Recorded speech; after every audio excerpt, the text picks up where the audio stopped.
Hell is other people. यह sentence Jean Paul सार्त्रे की novel no exit का core value है, लेकिन मुझे लगता है कि यह अधूरा है। अगर इसमें 2 शब्द और जोड़ दिए जाए तो यह पूरी तरीके से मुकम्मल हो जाता। लेकिन फिर भी जज आप है, कमेंट कीजिएगा कि मैं सही कह रहा हूँ या गलत। लेकिन उन 2 शब्दों को जोड़ने से पहले आइए जानते हैं कि नो एग्जिट ड्रामा और उसकी core value hell is other people जीवन के किन 5 लेसन्स पर फोकस करती है।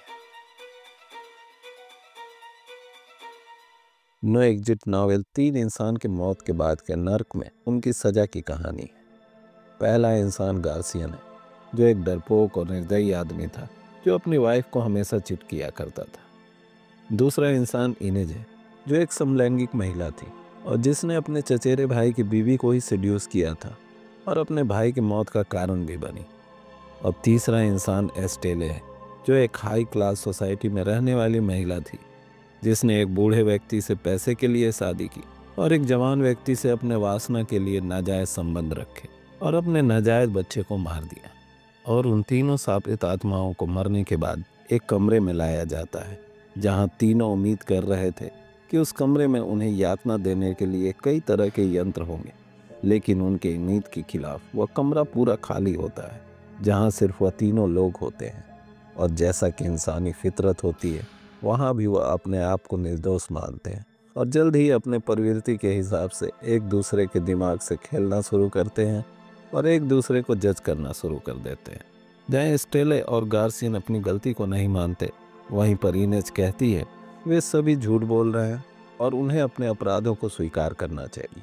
वहीं दूसरी तरफ वह तीनों एक दूसरे को नीचा दिखाने में कोई कसर नहीं छोड़ते।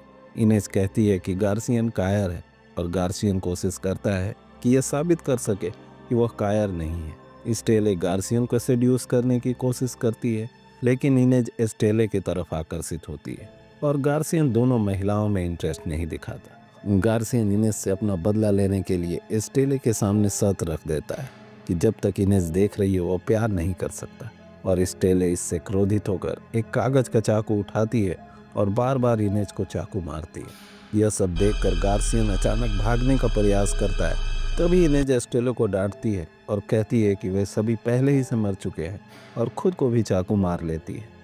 और तभी अचानक दरवाज़ा खुल जाता है, लेकिन दरवाज़ा खुलने के बाद भी कोई उस कमरे से बाहर निकलना नहीं चाहता, क्योंकि अब उन्हें एहसास हो जाता है कि वह खाली कमरा और वह 3 लोग अपने लिए ना ख़त्म होने वाली सज़ा है।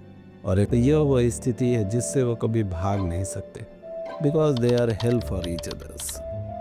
तो अब आइए जानते हैं उन 5 लाइफ लेसन्स के बारे में जो इस ड्रामा में हमारे लिए छुपा है। तो पहला है इनएस्केपेबिलिटी ऑफ सेल्फ। इंसान खुद से या अपने अतीत से भाग नहीं सकता, शायद अपने मौत के बाद भी नहीं। आपके कर्म या आपका अतीत आपकी परछाई है जो आपका कभी साथ नहीं छोड़ता। बस जब आप अंधेरे में रहते हैं तो आपको लगता है कि आपका अतीत, पछतावा या फिर आपकी परछाई खत्म हो गई। लेकिन जैसे ही आप रोशनी में आते हैं, फिर परछाई आपका साथ पकड़ लेती है। इसलिए उससे जितना लड़ेंगे उतना ही आपका जीवन नर्क होगा, और एक्सेप्ट कर लेंगे तो आपके साथ चलती रहेगी। तो दूसरा है फ्रीडम एंड चॉइस।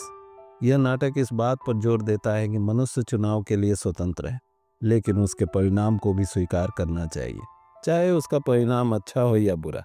ऐसा नहीं हो सकता कि अच्छा आपका होगा और बुरा दूसरों का।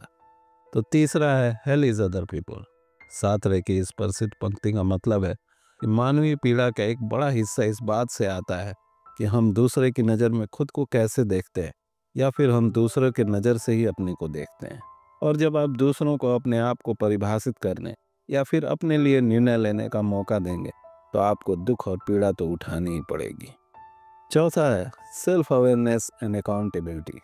अब इस पर मैं क्या कहूँ, बस बहादुर शाह जफर की एक शेर याद आ रही है कि ना थी हाल कि जब हमें अपने खबर रहे, मतलब जब हम अपने आप से ही बेखबर थे। कि ना थी हाल कि जब हमें अपने खबर रहे, देखते औरों के ऐब व हुनर, मतलब दूसरों में कमियां निकालते रहते थे। कि ना थी हाल कि जब हमें अपने खबर रहे, देखते औरों के ऐब व हुनर, पड़ी अपनी बुराइयों पर जो नज़र, तो निगाह में कोई बुरा न रहा। तो आखिरी और 5वां है एंड वी।